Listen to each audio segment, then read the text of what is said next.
ಎರಡನೇ ಸಿನಿಮಾ ನಾನು ಯುವ ಜೊತೆ ಮಾಡಬೇಕು ಅಂತ ಅಂದ್ಕೊಂಡಿದ್ದೆ. Got lucky. ಒಳ್ಳೆ ಟೀಮ್, ಚರಣ್ ಇರ್ಬೋದು, ಸತ್ಯ Hegde sir, the heroines, of course Masti the writer, fantastic writer. Rohit ಅವ್ರ ಕಥೆನೂ ತುಂಬ ಚೆನ್ನಾಗಿ ಬಂದಿದೆ, ಎಲ್ಲ ಎಲಿಮೆಂಟ್ಸ್ ಇದೆ. ನಾನು ಗುರು ಕತೆ ಕೇಳ್ತಾ ಇದ್ವಿ, ನಾನು ಯುವ ಕತೆ ಕೇಳ್ತಾ ಇದ್ವಿ, ಯಾವುದು ಸೆಟ್ ಆಗಿರಲಿಲ್ಲ. ಸರಿ, ಒಂದು ದಿವಸ ಕಾರ್ತಿಕ್ ಮತ್ತು ಯೋಗಿ ಬಂದು ಹೇಳಿದರು, ಅಕ್ಕ ಒಂದು ಸ್ಟೋರಿ ಇದೆ, ಸುಮ್ಮನೆ ಕೇಳಿ, ರೋಹಿತ್ ಒಂದು ಸ್ಟೋರಿ ಮಾಡೋದು.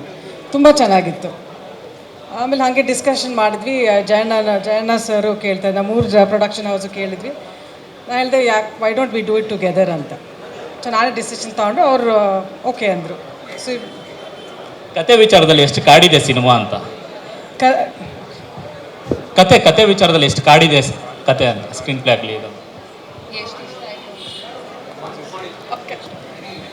ಕಾಡಿದೆ ಅಂತಲ್ಲ. ಇಟ್ಸ್ ಒಳ್ಳೆ ಕಮರ್ಷಿಯಲ್ ಸಿನಿಮಾ ವಿತ್ ಕಾಂಟೆಂಟ್.